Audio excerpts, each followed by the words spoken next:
गीता अध्याय 1 श्लोक 9। अन्ये च बहवः शूरा मदर्थे त्यक्तजीविताः नानाशस्त्रप्रहरणाः सर्वे युद्धविशारदाः। इनके अतिरिक्त बहुत से शूरवीर हैं जिन्होंने मेरे लिए अपने जीने की इच्छा का भी त्याग कर दिया है और जो अनेक प्रकार के अस्त्र शस्त्रों को चलाने वाले हैं तथा जो सब के सब युद्ध काल में अत्यंत चतुर हैं। व्याख्या महाराज श्री राम सुखदास जी महाराज के ग्रंथ साधक संजीवनी से। व्याख्या अन्य च बहवा शूरा मदर्थे त्यक्त जीविता। मैंने अभी तक अपनी सेना के जितने शूरवीरों के नाम लिए हैं उनके अतिरिक्त भी हमारी सेना में बाहलिक, शल्य, भगदत्त, जयद्रथ आदि बहुत से शूरवीर महारथी हैं जो मेरी भलाई के लिए, मेरी ओर से लड़ने के लिए अपने जीने की इच्छा का त्याग करके यहाँ आए हैं। वे मेरी विजय के लिए मर भले ही जाएं पर युद्ध से हटेंगे नहीं। उनकी मैं आपके सामने क्या कृतज्ञता प्रकट करूं। दुर्योधन कह रहा है द्रोणाचार्य से। नाना शस्त्र प्रहरणाः सर्वे युद्ध विशारदाः। ये सभी लोग हाथ में रखकर प्रहार करने वाले तलवार, गदा, त्रिशूल आदि नाना प्रकार के शस्त्रों की कला में निपुण हैं और हाथ से फेंक कर प्रहार करने वाले बाण, तोमर, शक्ति आदि अस्त्रों की कला में भी निपुण हैं। युद्ध कैसे करना चाहिए, किस प्रकार से, किस पैंतरे से और किस युक्ति से युद्ध करना चाहिए, सेना को किस तरह खड़ी करनी चाहिए आदि युद्ध की कलाओं में भी ये बड़े निपुण हैं, कुशल हैं। तो हाथ से जो फेंका जाता है दूर, मतलब तो उसको कहते हैं अस्त्र, जैसे कि बाण हो गया, तोमर हो गया, शक्ति हो गई। और जो हाथ में पकड़ कर चलाया जाता है उसको अस्त्र, उसको शस्त्र कहते हैं। तलवार, गदा, त्रिशूल आदि। और जो हमें ज्ञान देते हैं ग्रंथ उनको शास्त्र कहते हैं, क्योंकि अस्त्र, शस्त्र और शास्त्र तीनों ही जीवन के लिए आवश्यक हैं। दूसरों से युद्ध करना हो, आतताइयों से, दुष्टों से लड़ना हो तो फिर अस्त्र शस्त्र की जरूरत पड़ती है।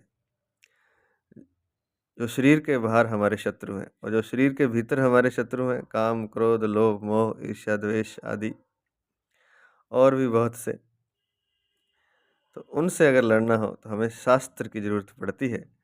इसलिए शस्त्र और शास्त्र में मात्र एक मात्रा का ही अंतर है। दोनों ही युद्ध कला में काम आते हैं। एक भीतर की युद्ध कला है, एक बाहर की युद्ध कला है। एक भीतर के शत्रु हैं, एक बाहर के शत्रु हैं।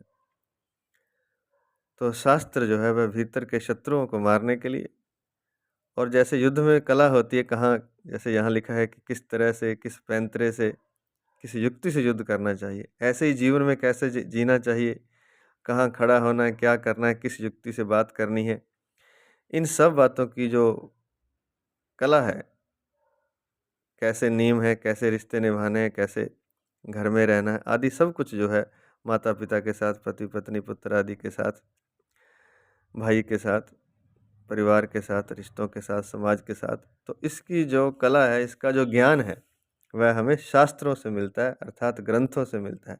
इसलिए शास्त्र और शस्त्र दोनों ही आवश्यक है। तो अगला श्लोक है।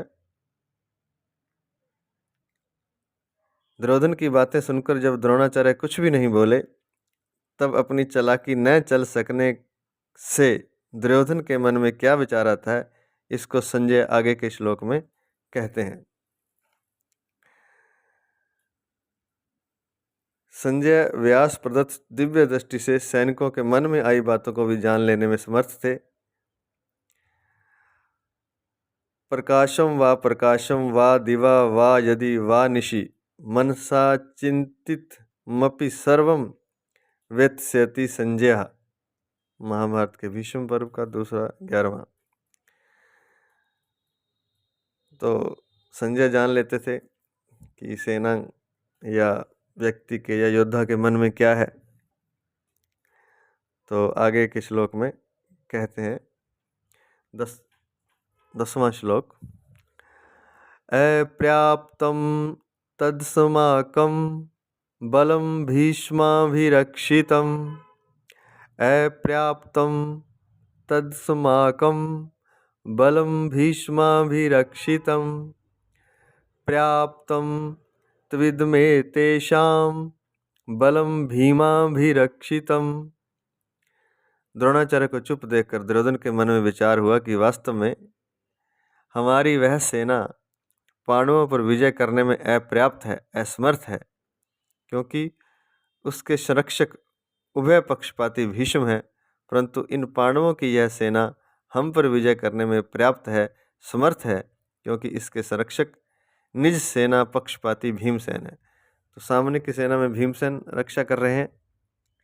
तो थोड़ा सा दुर्योधन के मन में संदेह हुआ, तो उस संदेह को विचार हुआ, जो उस विचार को बता रहे हैं, क्योंकि दुर्योधन को लगता है कि भीष्म पितामह सही से शायद युद्ध नहीं करेंगे, क्योंकि पांडवों का भी भीष्म पितामह पक्ष करते थे। तो व्याख्या, अपर्याप्तम तत्समाकम बलम भीष्माभिरक्षितम। अधर्म अन्याय के कारण दुर्योधन के मन में भय होने से वह अपनी सेना के विषय में सोचता है कि हमारी सेना बड़ी होने पर भी अर्थात पांडवों की अपेक्षा 4 अक्षौणी अधिक होने पर भी पांडवों पर विजय प्राप्त करने में है तो असमर्थ ही, कारण कि हमारी सेना में मतभेद है, उसमें इतनी एकता, संगठन, निर्भयता, निसंकोचता नहीं है जितनी कि पांडवों की सेना में है।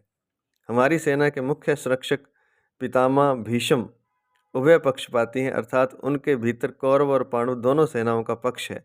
वे कृष्ण के बड़े भक्त हैं, उनके हृदय में युधिष्ठिर का भी बड़ा आदर है, अर्जुन पर भी उनका बड़ा स्नेह है, इसलिए वे हमारे पक्ष में रहते हुए भी भीतर से पांडवों का भला चाहते हैं। वे ही भीष्म हमारी सेना के मुख्य सेनापति हैं। ऐसी दशा में हमारी सेना पांडवों के मुकाबले में कैसे समर्थ हो सकती है? नहीं हो सकती। तो एक इसमें विशेष बात है कि जब अधर्म पर चलता है तो उसके भीतर एक भय पैदा होता है, उस भय से ही अधर्म हार जाता है और धर्म जीत जाता है। इसलिए तो कहा गया कि सत्यमेव जयते, सत्य हमेशा जीतता है। क्यों जीतता है? कि सत्य के जो मार्ग पर चलता है उसके मन में भय नहीं होता, डर नहीं होता। अधर्मी चाहे कितना भी ताकतवर क्यों ना हो, शक्तिशाली क्यों ना हो, उसे पता होता है कि वह गलत कर रहा है, और जो गलत करता है उसके भीतर एक भय होता है। उसी भय की वजह से अधर्म हार जाता है और अभय रहने के कारण धर्म जीत जाता है। तो इसलिए संदेह हुआ, भय हुआ दुर्योधन को अधर्म के कारण, और उसने सोचा कि भीष्म पितामह सही से पता नहीं युद्ध करेंगे कि नहीं करेंगे, क्योंकि दोनों का पक्ष करते हैं, और विशेषतः सामने युधिष्ठिर है, भीष्म श्री कृष्ण है, अर्जुन है, उनसे तो बड़ा स्नेह है इनका। अगला शब्द है, पंक्ति है, पर्याप्तम त्विद में तेषाम बलम भीमाभिरक्षितम। परंतु यह जो पांडवों की सेना है, यह हमारे पर विजय करने में समर्थ है, कारण कि इनकी सेना में मतभेद नहीं है, प्रत्युत सभी एक मत होकर संगठित हैं। इनकी सेना का संरक्षक बलवान भीमसेन है, जो कि बचपन से ही मेरे को हराता आया है।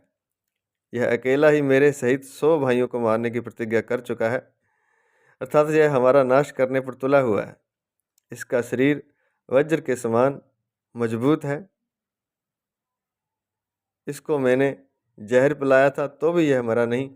ऐसा यह भीमसेन पांडवों की सेना का संरक्षक है, इसलिए यह सेना वास्तव में समर्थ है, पूर्ण है।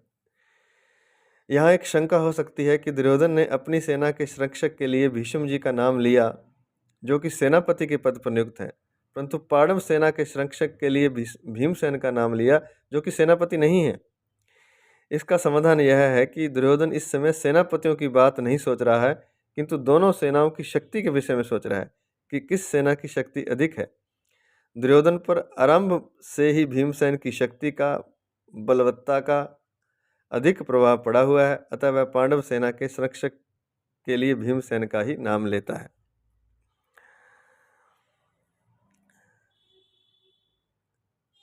दूसरी बात जो पहले भी हम कर चुके हैं कि एक तो अधर्म पर जो चलता है उसमें भय होता है, दूसरे जो संगठन, जो अगर विचार अलग अलग हैं, चाहे वो सेना में है चाहे परिवार में है, तो उनके जीतने की संभावना समाप्त हो जाती है।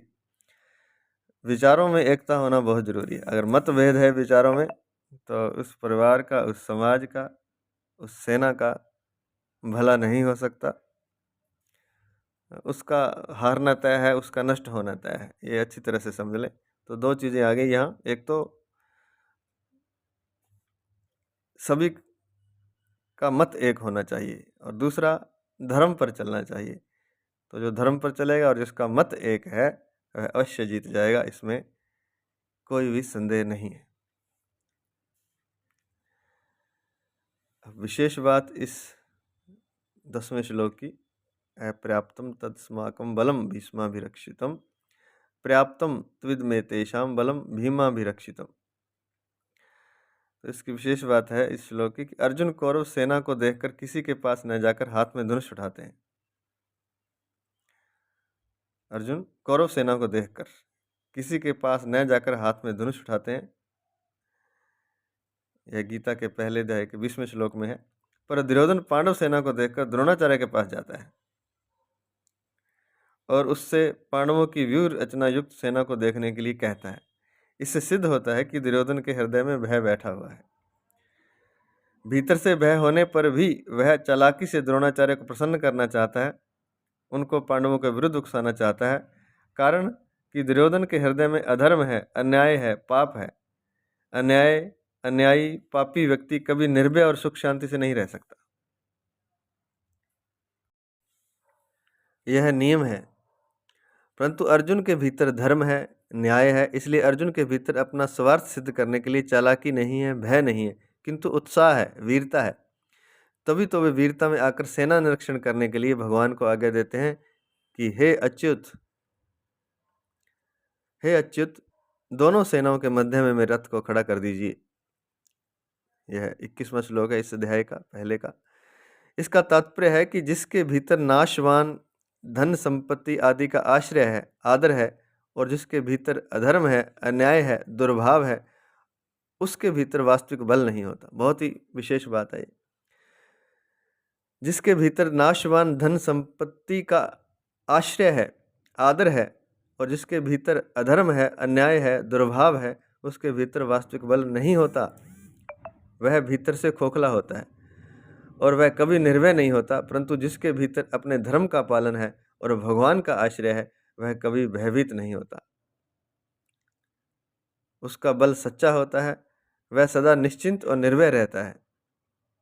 अतः अपना कल्याण चाहने वाले साधकों को अधर्म, अन्याय आदि का सर्वथा त्याग करके और एकमात्र भगवान का आश्रय लेकर भगवत प्रीत्यर्थ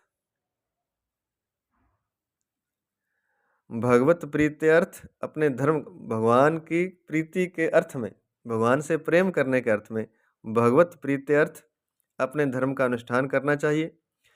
भौतिक संपत्ति को महत्व देकर और संयोगजन्य सुख के प्रलोभन में फंसकर कभी अधर्म का आश्रय नहीं लेना चाहिए, क्योंकि इन दोनों से मनुष्य का कभी हित नहीं होता, प्रत्युत अहित ही होता है। अब जो विशेष बात इसमें एक नीचे अंडरलाइन करके दी गई है, जब कौरवों की सेना के शंख आदि बाजे बजे, तब उनके शब्द का पांडव सेना पर कुछ भी असर नहीं पड़ा। परंतु जब पांडवों की सेना के शंख बजे, तब उनके शब्द से दुर्योधन आदि के हृदय विदीर्ण हो गए। पहले अध्याय का 13वां और 19वां श्लोक। इससे सिद्ध होता है कि अधर्म अन्याय का पक्ष लेने के कारण दुर्योधन आदि के हृदय कमजोर हो गए थे और उनमें भय बैठा हुआ था। इस श्लोक का परिशिष्ट भाव दिया है महाराज जी ने। अर्जुन के अस्त्र शस्त्रों से सुसज्जित नारायणी सेना को छोड़कर निशस्त्र भगवान श्री कृष्ण को स्वीकार किया था अर्जुन ने, और दुर्योधन ने भगवान को छोड़कर उनकी नारायणी सेना को स्वीकार किया था।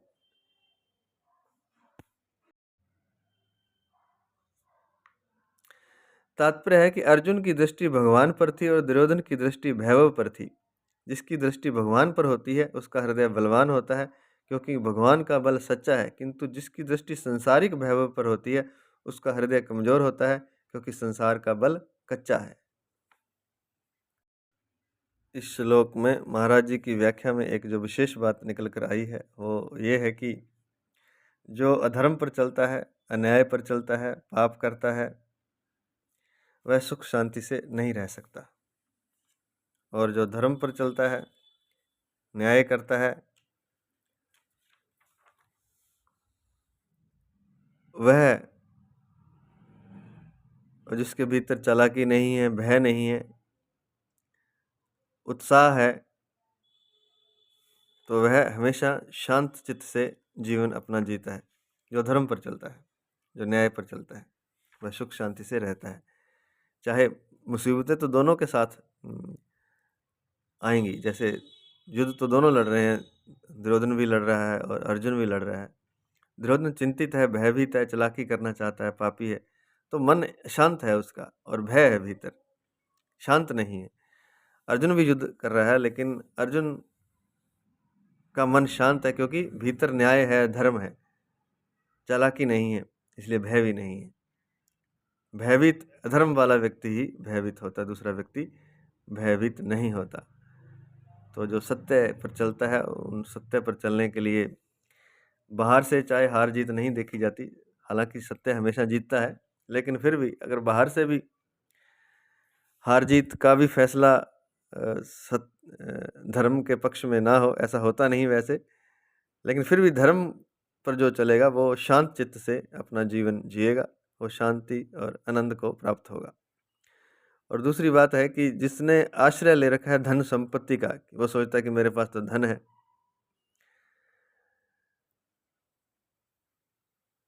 जिसने नाशवान धन संपत्ति का आश्रय है, जिसके भीतर और अधर्म भी है, अन्याय भी है, दुर्भाव भी है, उसमें बल उसका जो समाप्त हो जाता है। यह एक विशेष बात है, ये भीतर की जो तरंगे हैं वो अपने आप ही उसका बल समाप्त हो जाता है, वह भीतर से खोखला हो जाता है। लेकिन जिसने धर्म का आश्रय लिया, भगवान का आश्रय लिया, वह बलशाली होता है, उसमें सच्चा बल होता है, इसलिए वह निश्चिंत और निर्भय रहता है। तो विशेष बात इसमें यह है कि एक तो धर्म का पालन करना है, धर्म पर चलना है, और दूसरा भगवान का आश्रय लेना है, और तीसरी बात यह है कि आश्रय नाशवान चीज़ों का नहीं लेना है, चाहे वह व्यक्ति हो, चाहे वस्तु हो, धन संपत्ति कुछ भी हो। जब हम नाशवान चीज़ों का आश्रय लेंगे तो फिर हम डरे डरे से रहेंगे, फिर हम शांति से नहीं जी सकते। लेकिन हम भगवान का आश्रय लेंगे जो कभी नाश नहीं होते, जो सत्य हैं, जो हमेशा से हैं, सच्चिदानंद हैं, तब हम निर्भय और निश्चिंत रहेंगे और आनंद से जीवन जी सकते हैं, आनंद से साधना कर सकते हैं। तो इसलिए यहाँ लिखा कि अतः अपना कल्याण चाहने वाले साधक को अधर्म, अन्याय आदि का सर्वथा त्याग करके एकमात्र भगवान का आश्रय, भगवान के से प्रीति के अर्थ में करना चाहिए।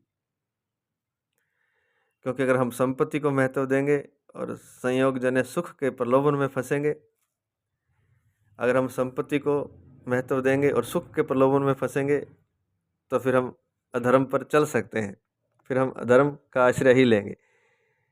तो इससे मनुष्य का हित नहीं होता, प्रत्युत अहित ही होता है। हित तभी होता है जब हम त्याग और धर्म और भगवान का आश्रय लेकर के चलते हैं। तो इसलिए यहाँ यह भी दिया है कि अब दुर्योधन की जो दृष्टि, ऐसा हर व्यक्ति के साथ होता है, उसकी दृष्टि संसार पर रहती है।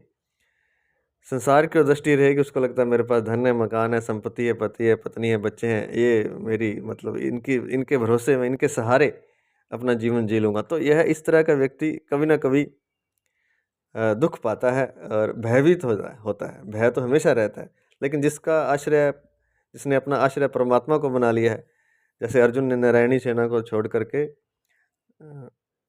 भगवान श्री कृष्ण को चुना, क्योंकि कृष्ण के भैभव पर अर्जुन की दृष्टि नहीं है। दुर्योधन की दृष्टि भैभव पर है कि जितनी सेना बड़ी होगी, जितना सब कुछ मेरे पास सामान होगा, तो मैं शायद जीत जाऊंगा, विजयी हो जाऊंगा, लेकिन फिर भी भय नहीं जाता है।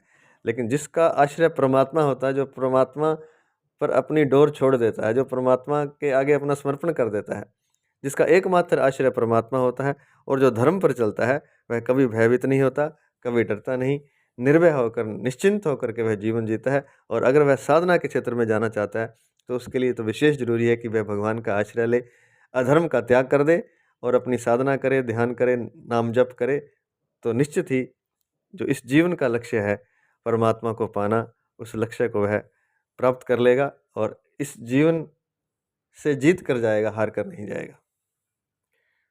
तो जैसे कहते हैं कि रोते हुए आते हैं सभी, लेकिन जो हंसता हुआ जाएगा वही जीता हुआ माना जाएगा। तो हंसता हुआ तो केवल एकमात्र संत ही जा सकता है, जिसे भगवान मिल गए हों, वही एकमात्र हंसता हुआ जा सकता है। और भगवान तभी मिलेंगे जब हम अपना आश्रय रिश्ते नातों पर, परिवार पर, संपत्ति आदि, धन आदि से छोड़कर हम अपना आश्रय भगवान को बनाएंगे।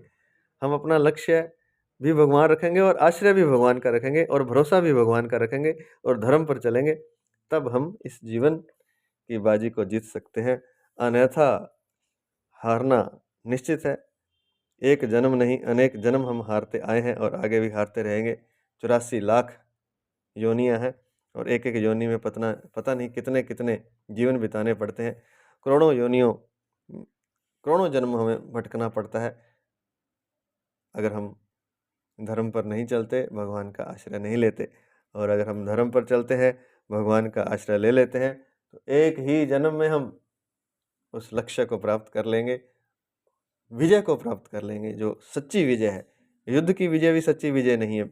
सच्ची विजय है अपने भीतर की जो कमजोरियां हैं उन पर विजय पा लेना, और वो विजय हमें तभी प्राप्त होगी जब हम धर्म पर चलेंगे, भगवान का आश्रय लेंगे, साधना करेंगे, नाम जप करेंगे। तो शास्त्र जो है, शस्त्र और शास्त्र, तो जो शास्त्र है हमारे भीतर की कमजोरियों को नष्ट कर देगा। साधना से, जप से, गुरुओं के मार्गदर्शन से और शास्त्र के अध्ययन से, शास्त्र के मार्गदर्शन से, तो हम अवश्य इस जीवन की बाजी को जीत के जाएंगे।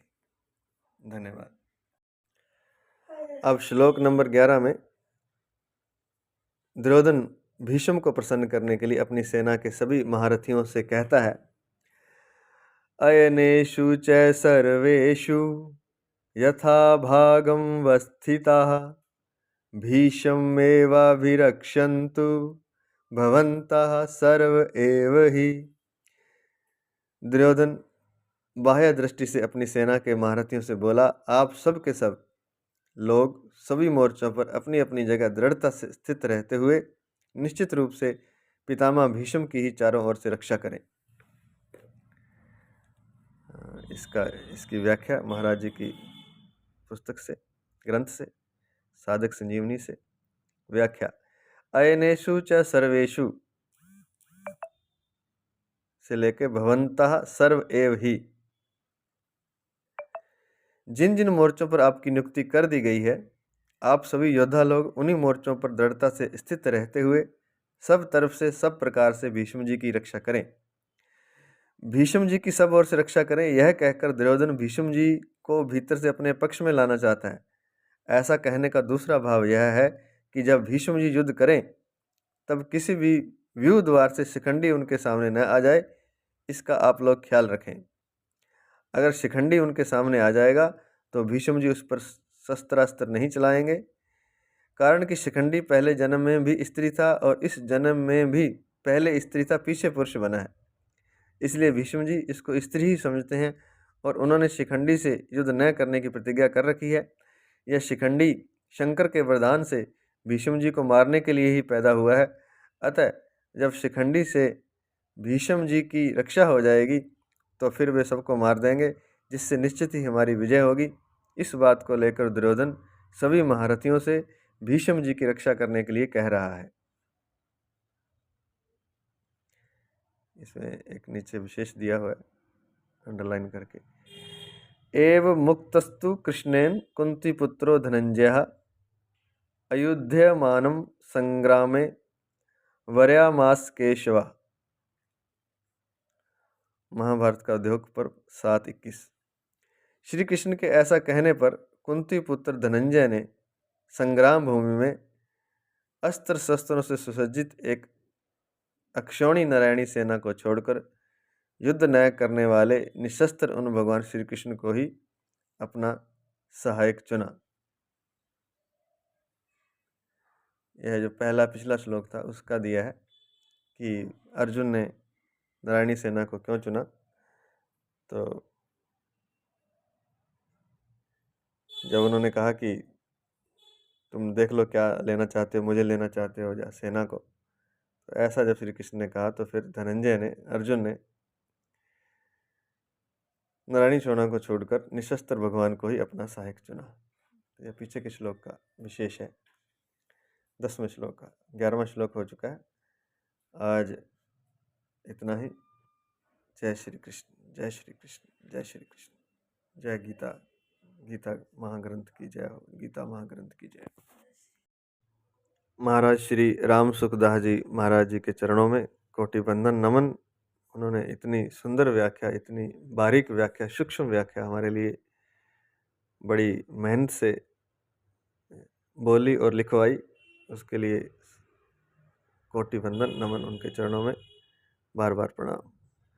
महाराज राम सुखदास जी को बार बार प्रणाम। महाराज जी की जय हो।